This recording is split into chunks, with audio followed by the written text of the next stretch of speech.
네, 저희는 계속해서 디딤돌교회가 주일 예배마다 고백하는 신앙 고백의 내용들을 하나하나 지금 살펴보고 있는 중이고요. 오늘은 그 마지막 시간입니다. 오늘 마지막 시간에 여태까지 했던 신앙 고백들을 랩업하는 의미이기도 하고, 이 모든 것들을 총괄하는 하나님의 나라라는 단어들에 대해서, 신앙 고백에 대해서 같이 좀 생각해 보았으면 좋겠습니다. 하나님의 나라에 대해서도 성령님이나 교회에 대해서 얘기 드렸을 때 말씀드렸던 것처럼 사실은 같이 생각해 보아야 할 부분들이 사실 되게 많기 때문에 디테일들을 따져보면, 그리고 설교 시간에 다루는 것들이 사실 좀 많이 제약된다라는 그런 아쉬움이 있지만, 그래도 그 부분 중에서 여태까지 우리가 신앙 고백을 같이 묵상하고 나누었던 그 맥락 안에서 좀 중요한 그런 지점들 한 세 가지, 네 가지 정도를 같이 좀 집중적으로 같이 생각을 좀 해보면 좋겠다라는 생각이 듭니다.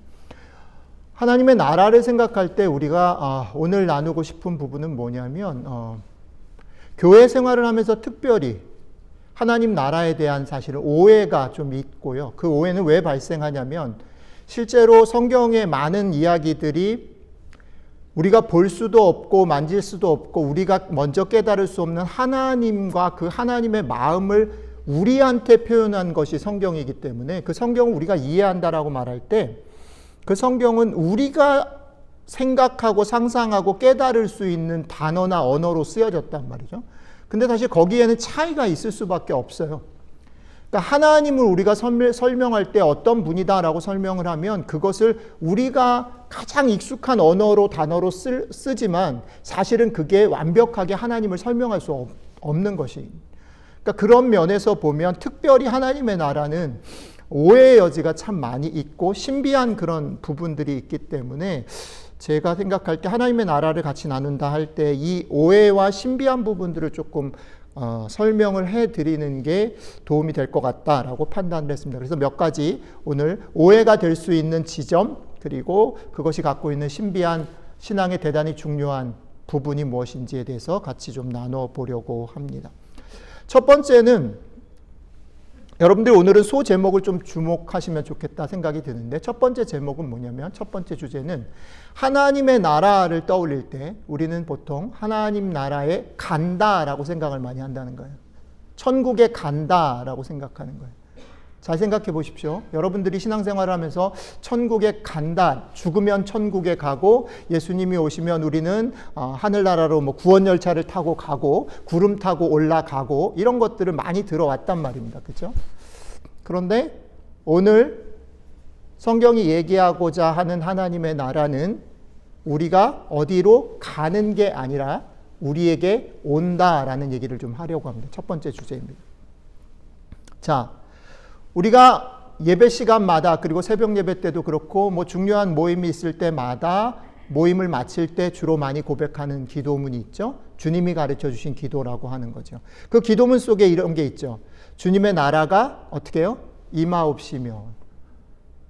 그러니까 너희가 기도를 할 때에 우리가 주님의 나라로 가기를 원하게 기도하라고 부탁하지 않으셨고, 주님의 나라가 우리에게 임하기를 원하는 기도를 부탁하셨습니다. 가르치셨습니다.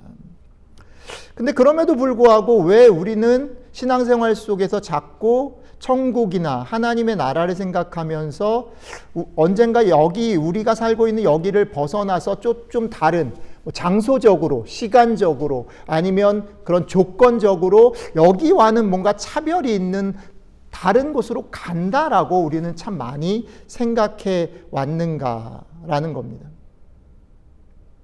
그리고 또 하나 여러분들하고 나누고 싶은 건 뭐냐면, 하나님의 나라가 여기를 떠나서 여기랑 시공간적으로, 조건적으로 다른 어떤 곳으로 가는 게 아니라 거기에 있는 하나님의 나라가 여기로 온다라고 하면 이 두 가지 사이에는 실제적으로 어떤 차이가 있는지를 생각해 보자라는 거죠. 어떤 차이가 있을까요?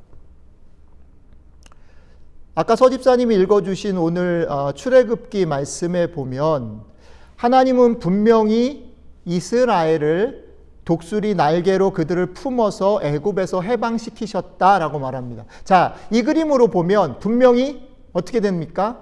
하나님의 나라의 그림은 하나님은 애굽에서 이스라엘을 품어서 어디로요? 끌고 나온 것입니다. 그렇죠? 그러니까 하나님의 나라의 개념에 사실은 우리한테 더 익숙한 거는 어디를 벗어나 나오는 것에 사실은 기초하고 있어요. 오늘 본문도 그래요.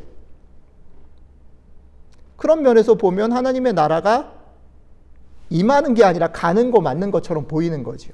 그죠?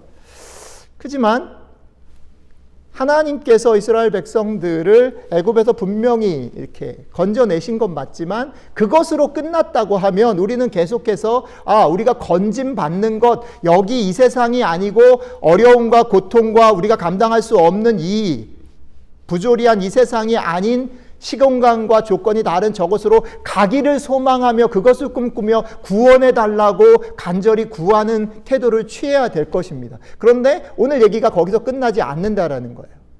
그건 사실 서론에 불과하다는 거죠. 하나님께서 독수리 날개 안에 품어서 이스라엘을 애굽에서 끄집어낸 것은 시작이지 끝이 아니라는 거지요. 그렇게 끄집어내서 오늘 하나님 앞에 이스라엘 백성들을 세웁니다. 그리고서 하나님의 선언을 계속해서 읽어보면 하나님은 애굽에서 끄집어내는 게 목적이 아니고 이스라엘을 온 세상의 모든 민족 앞에 세워서 그 땅 안에 두시고 그 모든 백성을 향한 제사장 나라로 세우시는 것이 하나님의 최종 고리다라는 거죠. 그러니까 하나님의 나라라는 것은 분명히 우리가 원래 창조에 어그러진 모습이 있기 때문에 거기서 벗어나는 그런 지점들이 분명히 있어요. 그러니까 그런 면에서는 하나님의 나라에 간다라는 그 개념이 우리의 신앙 속에 들어올 수밖에 없어요. 그러나 그게 끝이거나 결론이거나 목적이 아니라는 사실들을 명심해야 된다는 거예요. 그렇기 때문에 하나님의 나라의 최종적인 그림은 가는 게 아니라 그 나라가 이 땅 가운데 임하는 것이라. 결국 하나님의 계획은 이 땅을 회복하시는 것에 있다라는 것을 계속 지금 제가 반복해서 말씀드리죠. 하나님은 예수 그리스도를 통해서 성령님을 통해서 교회를 세우시는 것을 통해서 뭘 하시려고 하시는 거예요? 하나님이 원래 창조하신 그 샬롬을 회복하는 것, 아니 회복을 넘어서 더 진전시키는 것에 하나님의 목적이 있다라는 거죠. 그 모든 것을 총칭해서 하나님의 나라라고 얘기할 수 있는 것입니다. 그렇기 때문에 하나님께서는 우리를 어그러진 이 세상에서 아무 고통 없고 문제 없는 그곳으로 빼내어 가는 것에 목적이 있지 않고요.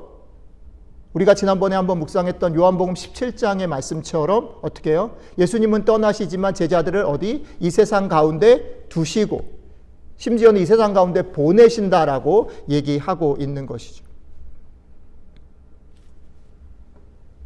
그러니까 처음 제가 말씀드렸던 것처럼 주님 가르쳐 주신 기도 속에서 주님이 어떻게 기도를 가르치시는 겁니까? 너희가 빨리 하나님의 나라로 데려가 주십시오라고 기도하라고 얘기하지 않고 어떻게 해요? 그 주님의 나라가 이 땅에 임하기를 기도해라라고 가르치셨다라는 거죠. 자, 그렇다면 이게 아주 구체적으로 실제적으로 우리의 삶에는 어떤 레슨, 어떤 메시지를 주는 것인가라는 거죠. 우리가 여기를 벗어나서 저기로 가는 게 구원이고 기독교가 추구하는 결론이 아니고 하나님의 나라가 이 땅으로 내려오는 것, 그렇기 때문에 이 땅 가운데 하나님께서 자신의 백성들을 두고 예수 그리스도께서 자기의 제자들을 이 땅 가운데 두고 제가 지난주에 외우라고 말씀드렸죠. 어떻게? 세상 안에, 그 다음에요? 세상을 향하여, 그 다음에 세상을 위해 있도록 하셨다. 그렇다고 하면 뭐가 중요할까요? 우리들이 살아가는 일상이 너무너무 소중한 거예요. 이 땅이 너무너무 소중한 거예요. 그죠? 근데 아까 그 주영자매님 기도에도 나왔지만 여러분들 일주일을 한번 생각을 해보세요. 여러분들이 하는 일들, 했던 일들 한번 떠올려 보세요. 되게 하찮잖아요. 별거 아니잖아요. 당연히 먹고 살기 위해서 하는 것처럼 보이고 때로는 이게 뭐 그리고 그 이게 뭐 정도 수준도 못 지킬 때가 너무너무 많잖아요. 일주일을 돌이켜 보세요. 제가 다리가 다쳐놓고 보니까 그런 경험을 정말 많이 해요. 할 수 있는 게 너무 없어. 너무 비참해. 너무 비참해요. 그러니까 이게 이제 나중에 이렇게 습관이 돼버렸는데, 그러니까 지 엄마가 너무 듣기 싫어하는, 요즘에 듣기 싫어하는 소리가 뭐냐면, 여보 미안해, 이 소리. 아니 근데 미안하다고 말을 안 할 수가 없어. 왜냐하면 뭘 움직이는 게 일이니까 불러야 되잖아요. 세수 하나 하는 것도 너무 힘들어요. 그래서 제가 제 방에서 이제 제가 당뇨가 있으니까 약을 먹잖아요. 그러면 이게 그러니까 이게 제가 주사 맞는 약은 냉장고에 항상 보관을 해야 되거든요. 그러니까 이게 약을 한번 주사를 맞으려고 이 움직이는 이게, 그러니까 차라리 주사를 안 맞는 게 더 건강할 것 같은 생각이 드는 거예요. 저는 뭐 특수한 상황 속에 하나님의 은혜를 경험하는 거지만요. 여러분, 정직하게 여러분들의 삶을 비춰보세요. 우리가 사는 일이 얼마나 비루하고 하찮습니까? 그리고 그 하찮은 삶도 우리가 얼마나 잘 메이크업하지 못하고 삽니까? 우리가 얼마나 짜증내고 얼마나 막 업앤다운을 반복하고 우리가 얼마나 괜찮지 못한 사람일 때가 많습니까? 그러니까 사실은 우리의 마음이 어디로 슬라이딩 되기 쉬우냐면요. 빨리 데려가셨으면 좋겠다. 이 마음으로 슬라이딩 되기가 쉬운 거예요. 우리의 기도가 그렇게 간구하기가 쉬운 거예요. 그런데 우리 주님께서 오늘 그런 우리를 아시고 못을 박으시는 거예요. 뭐라고요? 그렇게 기도하지 말아요. 너네가 사는 그 하찮은 일상이 너무 소중한 거다. 만만치 않고 문제가 많은 이곳에서의 너희들이 머리를 쳐박고 막 애를 쓰고 수고하는 그 삶이 너무 귀한 거다. 그게 하나님의 나라는 가는 게 아니라 오는 거라는 말입니다. 여러분, 그러니까 용기를 좀 내세요. 제가 요즘에 저한테 자꾸 이렇게 새벽 기도할 때마다 이렇게 세뇌하는 건데, 미안하다는 말도 하지만 용기를 내라. 네가 괜찮다. 여러분들 계속 그렇게 생각하세요. 여러분들이 수고하고 애쓰고 머리 박고 그 하는 모든 것들이 소중한 겁니다. 귀한 겁니다. 거기에서 하나님의 나라가 임하고 이루어집니다. 그것을 붙잡고 그것을 가지고 씨름하고 하는 일들이 하나님의 나라를 이루는 것이, 하나님의 나라를 경험하는 것이. 자, 두 번째 신비한 건 뭐냐면, 하나님의 나라는 이미 왔지만 아직 오지 않은 것입니다. 설명을 좀 하겠습니다. 우리는 신앙 고백을 계속해서 나누면서 어떤 얘기를 했냐면, 예수 그리스도께서 이 땅에 오시는 것을 통해서 이 땅에 하나님 아버지가 샬롬을 회복하는 일에 실마리가 열렸다라고 배웠습니다. 그렇죠? 그런 측면에서 본다면 하나님의 나라는 예수 그리스도가 이 땅 가운데 아기 예수로 오시는 그 순간부터 이 땅 가운데 임했습니다. 이 땅 가운데 이미 하나님의 나라는 시작되었다라고 우리는 믿습니다. 근데 우리는 여전히 그렇게 이 땅 가운데, 우리의 일상 가운데, 하찮은 일상 가운데 임한 하나님의 나라를 실제로 온전하게 누리고 살지는 못해요. 그렇죠? 우리는 아까도 고백했듯이 계속 여전히 갈등하고 여전히 그렇게 하나님 나라 백성으로 누리면서 사는 일들을 보다는 그렇지 못할 때가 많습니다. 오늘 우리가 읽은 출애굽기의 말씀에 따르면 하나님께서 자신이 가지고 계신 모든 능력을 총동원해서, 그 표현은 그거죠. 독수리가 날개에 그들을 품어서 그렇게 하나님 가지고 계신 모든 능력을 총동원해서 이스라엘 백성들을 애굽에서 건지셨다라고 말합니다. 건지심으로 이스라엘 백성들을 하나님의 백성으로 삼아 주셨습니다. 그것은 마치 예수 그리스도가 이 땅에 오심으로 하나님의 나라가 이미 시작된 것과 똑같은 거죠. 그들은 하나님의 나라를 이미 경험하기 시작했습니다.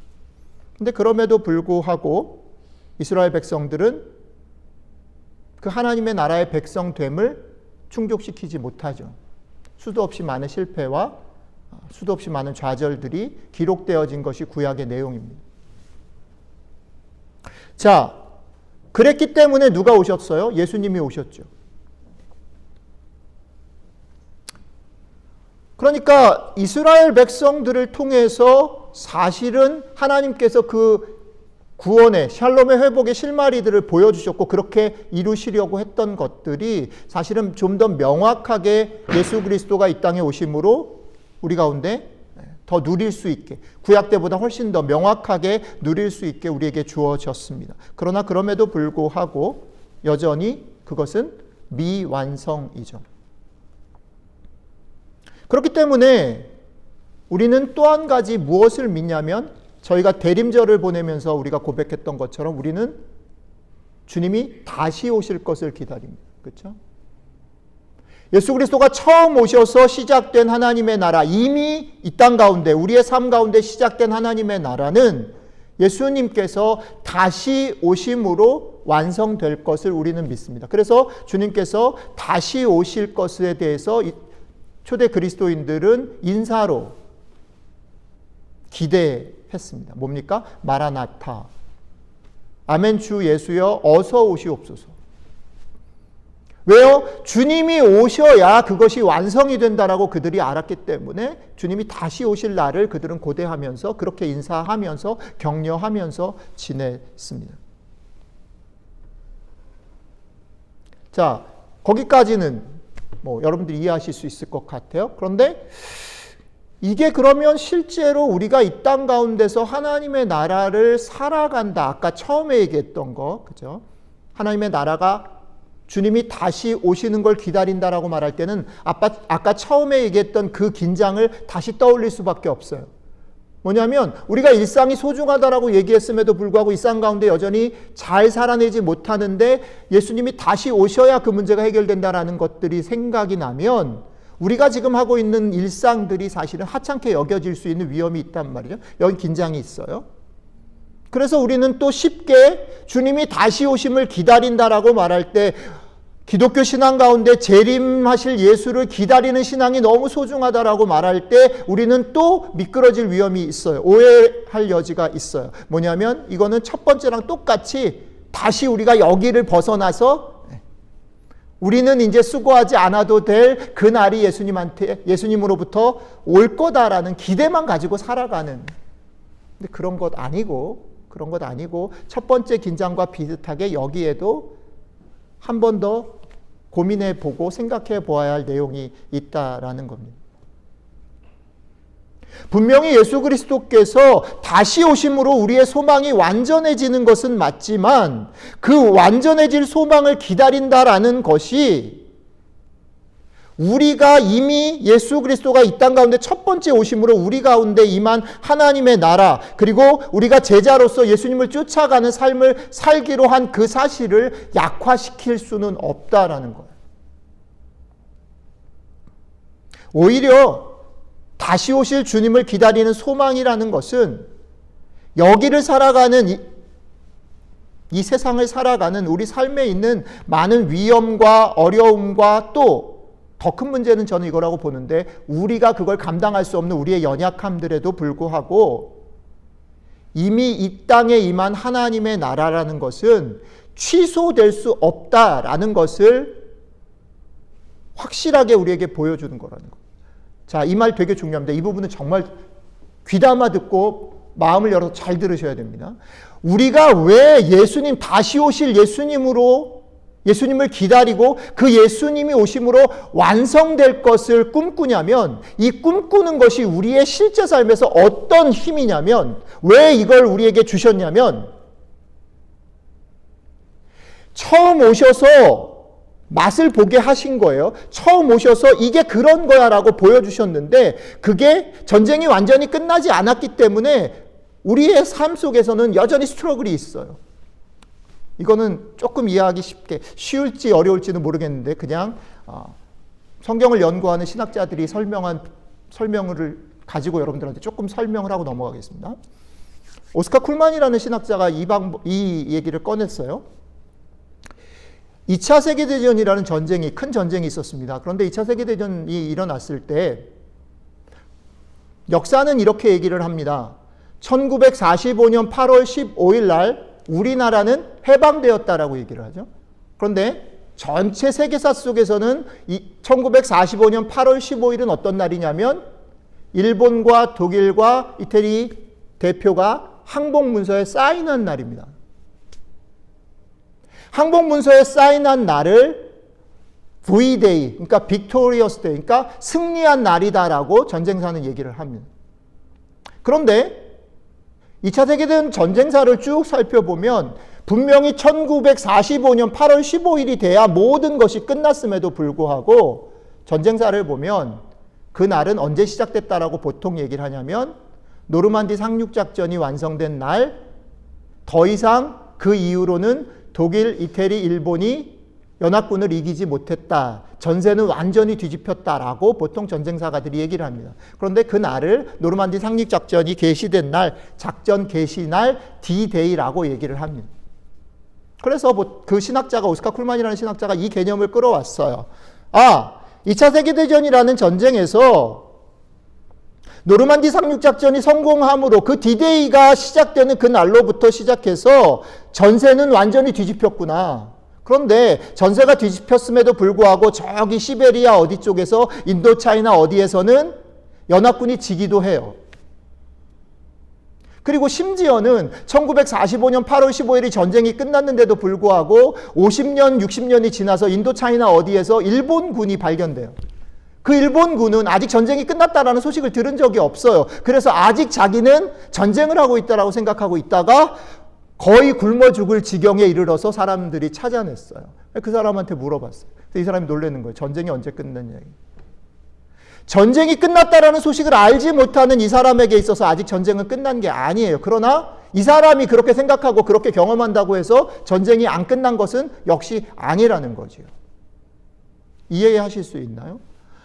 이 말을 끄집어내면서 얘기한 게 뭐냐면 하나님의 나라는 예수 그리스도의 처음 오심으로 이미 우리에게 왔지만 주님이 다시 오실 때가 안 되었기 때문에 아직 우리에게 임하지 않았다. 우리는 이 긴장 속에 살고 있다.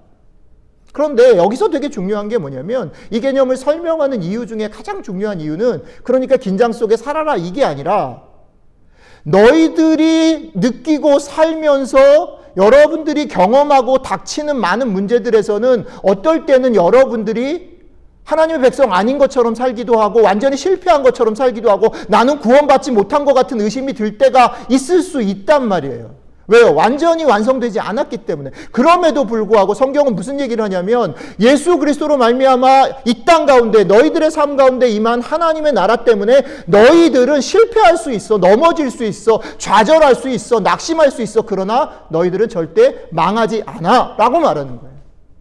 하나님의 나라가 이미 왔지만 완성되지 않았다라는 이 구도가 보여주는 중요한 메시지는 우리가 긴장 가운데 살아야 된다라고 강조하는 게 아니라 너희가 구원 받았고 그 구원은 완성될 거야 라는 것을 통해서 우리를 확신 가운데 준다는 거죠. 여러분 이 말씀을 정말 잘 기억하시면 참 좋겠습니다. 명심하십시오. 여러분들의 삶은 우리는 사실은 그렇게밖에 못 봐요. 하나님의 나라나 큰 것들을 보지 못해요. 그러니까 금방 짜증나면 구원 못 받은 것 같고 금방 조금 그죠? 은혜 좀 받으면 막 하나님 이상 되는 것 같죠. 우리는 그래요. 우리는.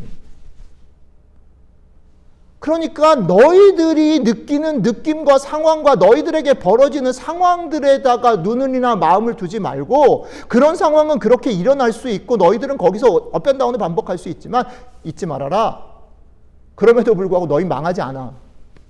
망하지 않아. 왜요? 전쟁은 이미 전세가 뒤집힌 그것을 창세기 3장 15절에서는 이렇게 얘기하는 거예요. 뱀의 원수는요, 발꿈치밖에 상할 수 없어요. 그러나 여인의 후손은 어떻게 해요? 뱀을 경멸하는 겁니다. 뱀의 후손은 그 사건 이후로 여인의 후손을 괴롭힐 수는 있지만 죽일 수 없어요. 여러분들에게 이게 정말 위로가 되고 힘이 되시기를 바랍니다. 우리는 이걸 믿고 사는 사람들입니다. 우리는 하나님의 나라, 이미 온 하나님의 나라와 아직 오지 않은 그것 속에 긴장 속에 살고 있음에도 불구하고 이미 주신 하나님의 나라의 백성으로 절대 망하지 않는다는 확신 가운데 살아갑니다. 이미 승리한 전쟁들을 수행하며 살아가고 있다라는 겁니다. 세 번째, 이미와 아직의 하나님의 나라를 살아간다라는 것은 또 다른 부분으로 우리를 인도합니다. 어떤 것이냐면 이미와 아직이 이미 왔기 때문에 우리가 절대 망하지 않는다라는 그 부분을 강조하지만 또 한쪽은 뭐냐면 우리가 이미 온 하나님의 나라를 이 땅 가운데 열심히 수행하잖아요. 제자로서 살고 성도로서 살잖아요. 그렇지만 아직 오지 않았다라는 말이 주는 뉘앙스는 뭐냐면 우리의 열심과 수고와 애씀으로 그 나라가 완성되지 않는다라는 것을 보여줍니다. 그 나라는 하나님 손에서 완성되어지고 예수 그리스도가 와야 완성된다라는 말은 우리가 애를 쓰고 수고하고 난리를 친다고 해서 되는 일이 아니다라는 것을 못 박아 말하는 것입니다. 근데 되게 이게 어려운 게 계속 제가 오늘 신비다라고 얘기하고 역설이라고 말씀드리는 게 뭐냐면 이게 왜 어렵냐면요. 우리가 가지고 있는 논리로는요. 어차피 우리가 애써서 될 게 아니라 그러면 하나님이 다 하시면 되는 거예요. 근데 이게 어려운 게 꼭 우리를 끼신단 말이에요. 너희를 제자로 부르고 너희를 교회로 세워가지고 이렇게 하겠다라고 하나님이 이상한 방법을 쓰셨어요. 여기가 어려운 거예요. 하나님이 어차피 다 하시고 하나님이 하실 수밖에 없다 그러면 하나님이 다 하시면 좋겠는데 우리가 껴있단 말이에요. 우리가 열심히 안 하면 안 돼요. 우리가 해야 돼요. 그럼 이 문제를 어떻게 풀어낼 거냐라는 거죠. 여기에 이 긴장이 있다라는 것입니다. 우리의 수고와 헌신으로 이룰 수 없는 그 나라를 같이 세워가도록 부름받았다라는 말이 도대체 뭘까 하는 거예요. 되게 예민하고 아주 어려운 것인데 여러분들이 그 차이를 잘 붙잡으셔야 됩니다. 여러분들의 신앙생활에서. 이 차이를 조금만 놓치면 여러분들이 엉뚱한 짓을 할 위험이 너무 커요. 우리의 수고와 헌신으로 이룰 수 없는 그 나라를 같이 세워가도록 주님께서 우리를 부르셨다라는 말은 하나님의 나라를 이루는 주도권이 누구에게 있어요? 하나님께 있다라는 말이고 우리가 무언가를 보여줘서 하나님 앞에 무언가를 수고하고 열심을 다하고 우리 괜찮아요 해볼게요 라고 해서 그래 기특하다 내 아들 기특하다 최영아 이래가지고 하나님 앞에 인정을 받아가지고 우리 교회가 디딤돌 교회 많이 좋아졌어 이렇게 해가지고 이룰 수 없다라는 거예요. 자격을 획득하고 인정을 받는 것이 아니라는 것을 말합니다. 거꾸로 이 말은 우리는 자격이 없지만 하나님이 다 하실 수 있는 그 영광스러운 일에 어떻게 해요? 우리가 초대되었다라는 거예요. 우리가 이 땅 가운데 제자로 성도로 하나님의 백성으로 살아가는 일은요. 우리가 무언가를 이루기 위한 것도 아니고 그것을 통해서 인정을 받을 수 있는 것도 아니고 우리는 사실 어차피 할 수 없는데 그리고 어차피 하나님이 하실 건데 그 일에 우리를 초대해가지고 결국 놀라운 게 뭐냐면요. 초대를 왜 하셨겠어요? 그 영광을 우리한테 주고 싶으셔서. 그 일이 가지고 있는 맛과 기쁨을 니네가 좀 맛봤으면 좋겠다 싶어서 우리가 사실은 거추장스러운데 오히려 우리가 들어가면 방해되는데 그 길들을 하나님이 택하셨다. 그 길을 정하셨다. 그러니까 여러분 이게 되게 중요합니다. 여기 여태까지 안 들으셨어도 되는데 여기는 잘 들으세요. 여러분들 신앙생활을 어떻게 하셔야 되냐면요. 안 되는 거 빡빡 긁어가지고 열심히 충성하고 봉사하고 이러시면 안 되고요. 신앙생활 어떻게 하셔야 되냐면 하나님이 여러분들을 불쌍히 여기셨다라는 것을 더 많이 느끼셔야 돼요. 하나님이 여러분들이 자격이 없음에도 이 일에 부르셨다라는 것 그리고 이게 너무너무 재밌다라는 것을 맛봐야 되는 거예요. 맛을 보셔야 돼요. 이게 너무 재밌어야 돼요. 신나야 되는 거예요. 남들이 뭐라 그러든지 상관없이 제가 이 얘기 가지고 지난 금요일 날 재원 형제랑 얘기하다가 같이 나눈 얘기가 되게 좋아서 그 얘기를 요즘에 핫하게 뜨는 임윤찬이라는 피아니스트가 있잖아요. 조성진, 임윤찬 이런 친구들 피아노 치는 거 한번 보세요. 근데 인터뷰하는 거를 보면 그 친구들이 되게 어린데 기가 막힌 얘기들을 해요. 뭐냐면 이런 거예요. 특히 임윤찬 같은 친구는 정말 대단한 것 같아요. 뭐냐면 자기는 피아노 치는 게 좋다는 거예요. 근데 걔가 거기까지 갈 때 사실은 힘든 시간이 없었겠어요? 그러지는 않았다고 봐요. 분명히 그런 시간들을 거쳤겠지. 그런데 언젠가 피아노 치는 것 자체가 자기한테 기쁨이고 그게 자기의 삶하고 딱 붙어버리는 순간이 되니까 그거는 누가 시키는 게 아닌 거예요. 그 맛을 알아버린 거지. 그러니까 돈하고도 안 바꾸는 거지. 그 친구 그 얘기 하잖아요. 자기가 컴페티션에 나오는 이유는 이 음악 생활을 즐기기 위해서 기본적으로 여기 사는데 돈이 필요한데 이런 식으로 얘기하는 거. 20몇 살짜리가. 와우. 이건 복음을 정확하게 이해하는 친구 중에 하나라고 전 생각해요. 여러분 되게 유명한 영화 배우들이나 뭐 연예인들을 한번 잘 들여다보세요. 분명히 그 사람들도 거기까지 가는 데까지는 그런 시간이 걸렸을지 모르겠지만 어느 정도 옳은 사람들을 잘 들여다보면 그 사람들이 연기와 그들의 삶이 붙어 있다는 것을 알 수 있어요. 신앙은 이런 거여야 돼요. 여러분들의 삶하고 여러분들의 수고와 애씀이 붙어야 돼요. 그 맛을 여러분들이 맛보지 않으면 붙을 수 없어요. 흉내는 낼 수 있습니다. 억지로 애를 쓸 수는 있어요. 그런데 그거는 신앙이 아니에요. 여러분들의 열심과 수고죠. 오늘 성경이 우리에게 도전하는 부분들은 이런 겁니다. 신앙은 그런 면에서 맛보고 누리고 하나님이 영광스럽게 나를 거기다 부르셨다라는 것을 아는 것이다. 그래야 내 삶하고 신앙이 붙을 수 있다. 자연스러울 수 있다. 이번 주 주간 중에 우리가 묵상했던 새벽 예배 때 묵상했던 것 중에 이런 게 있죠. 수고하고 무거운 짐진 자들아 모두 다 내게로 오라. 내가 너희를 쉬게 하리라. 나의 멍에는 쉽고 가벼우니 내게로 와서 내 멍에를 지고 나에게 배우라. 그리하면 쉼을 얻으리라. 사람들은 쉼을 얻는 거에는 관심이 많아요. 근데 그 쉼이라는 게 주님이 주시는 쉼과 다른 거지. 자기가 기대하는 것이 이루어지면 쉴 수 있다라고 생각하는 거예요. 그러니까 그 사람들의 눈에는 뭐가 안 보여요? 주님이 멍에를 매야 된다라고 하는 게 걸리는 거예요. 걸려요.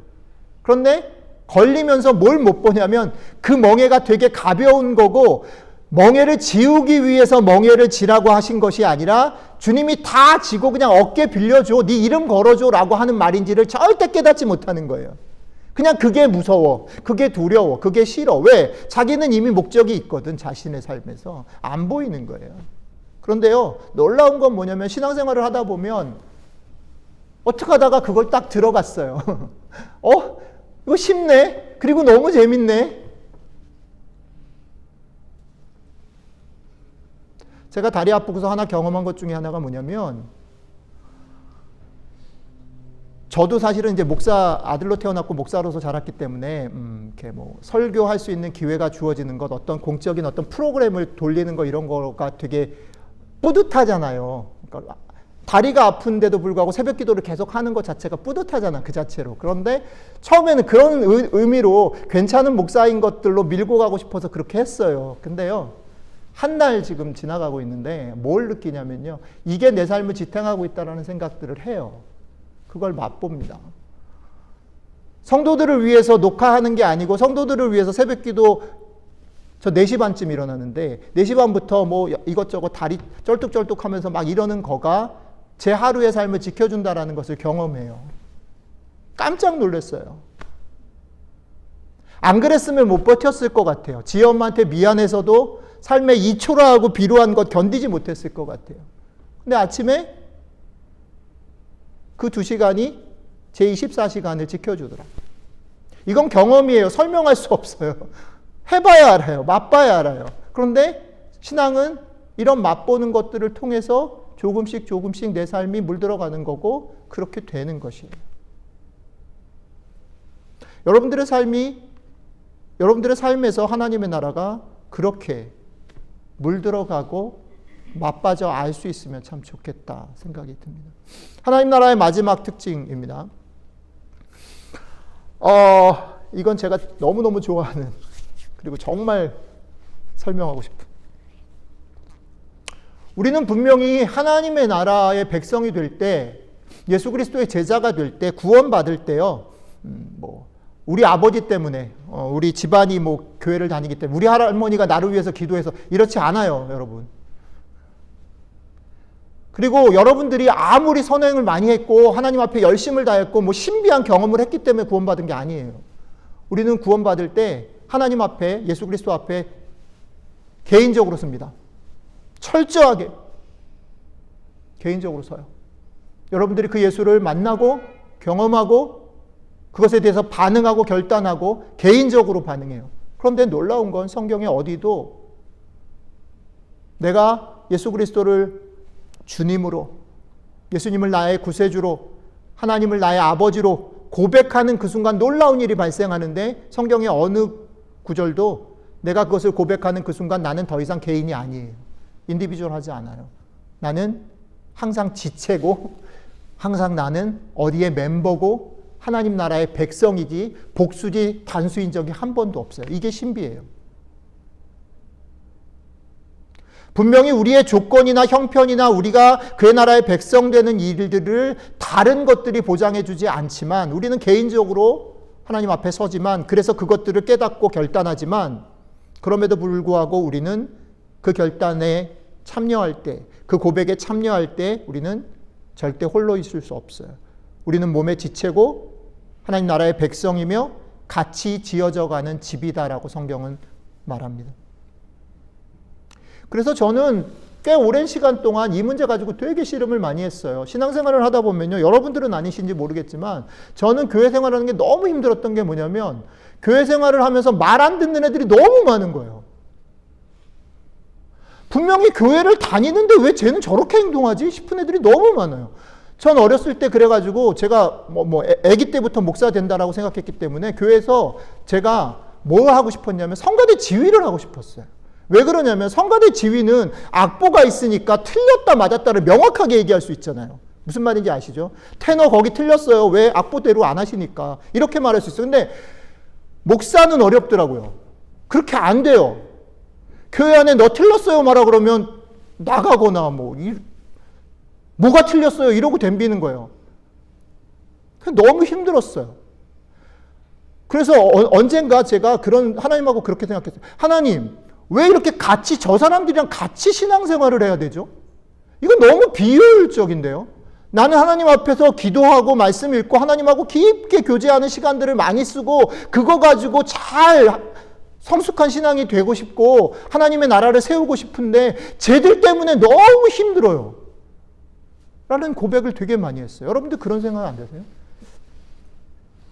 근데 그런 시간들을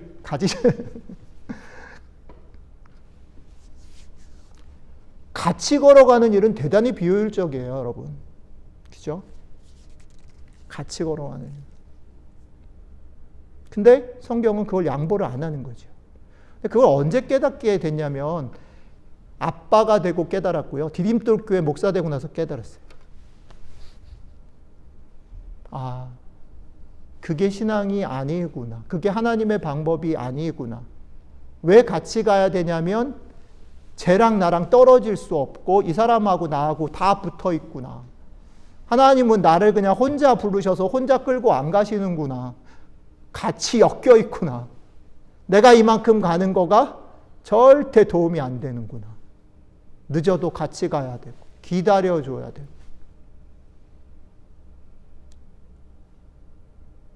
무언가를 성취하고 이루는 것보다 같이 어울리는 게 훨씬 더 중요하다.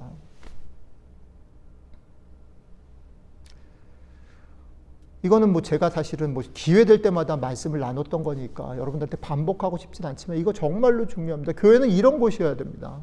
근데 이거 정말 힘들어요, 여러분. 기다려주는 거, 맞춰주는 거, 나랑 틀린 사람이랑 말을 섞는 거, 이게 교회 생활입니다.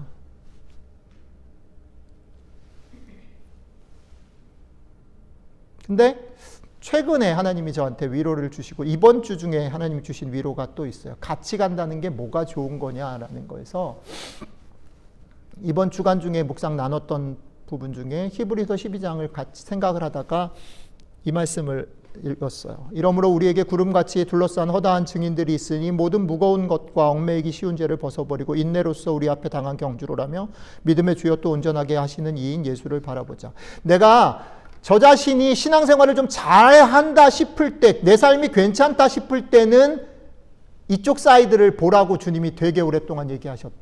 지금 사실은 내가 비루해 보이고 연약해지고 이렇게 됐을 때 같이 부름받았다라는 말은 이런 메시지로 저에게 위로가 돼요. 뭐냐면 너가 혼자 부름받지 않았다라는 것은 2000년 기독교 역사 속에 너처럼 고민했던 수많은 선배들이 앞에 있었다.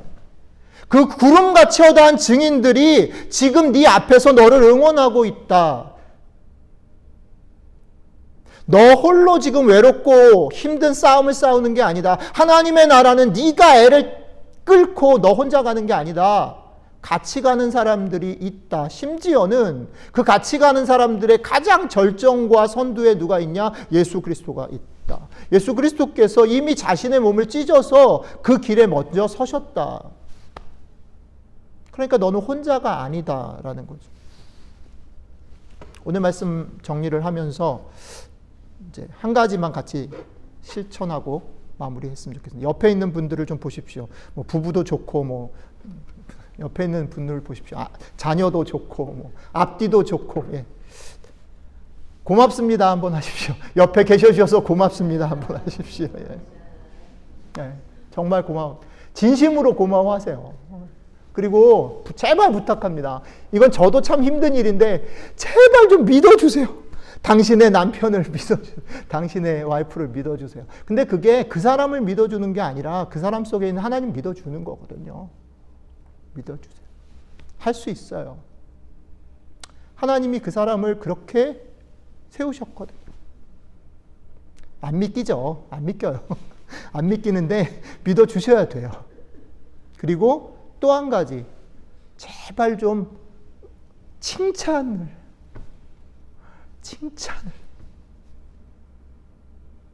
왜요? 저 사람이 칭찬을 받아서 기분이 좋아야 나도 같이 잘 될 수 있어요. 우리 같이 간 운명 공동체. 말씀 맺겠습니다. 이 얘기까지 하죠. 오늘 김민수 집사님 마지막 예배 드리는 날인데 생각이 많아요, 제가. 참 감사해요. 여러 가지 저희 교회에 없는 캐릭터시고 그런 역할들을 감당해 주시고, 집사님 의도하시지 않았지만 집사님 들어오시고 난 그 타임부터 시작해서 교회가 되게 많이 바뀌었어요. 그리고 그게 저나 지혜 엄마한테 되게 많이 위로가 됐습니다. 집사님 보내면서 이렇게 만나는 만남이 이런 식으로 풀릴 거라고 저는 생각 안 했는데 하나님께서 이 일들에 또 오늘 메시지에 그런 부분들을 좀 주시는 것 같아요. 우리가 이런 사람들입니다. 우리 눈에 사실은 다 안 보이죠. 그리고 어쩌면 지금 이 깨달음도 충분하지 않을지도 몰라요. 하나님 더 큰 그림이 있으시겠죠. 우리들의 작은 만남들 하나하나가 이 정도로 하나님의 계획 속에 있습니다. 우리가 이것들을 조금 더 알아가고 조금 더 인정하고 상대방들을 조금 더 믿고 칭찬해 주면서 같이 나가는 교회가 되었으면 좋겠습니다. 같이 기도하겠습니다. 하나님, 고맙습니다. 때로는 우리가 무언가를 이루어야 하고 이룰 수 있다고 생각을 하면서 열심히 달려갈 때가 있었습니다. 또 우쭐하기도 하고 자랑스럽기도 하고 그것을 칭찬받고 싶어 하기도 했던 시간들이 있었습니다. 주님, 또 반대로는 정말 왜 이럴까? 내가 왜 이럴까? 이 정도밖에 안 되나 싶어서 창피하고 속상하고 마음 아파했던 시간들이 있었습니다.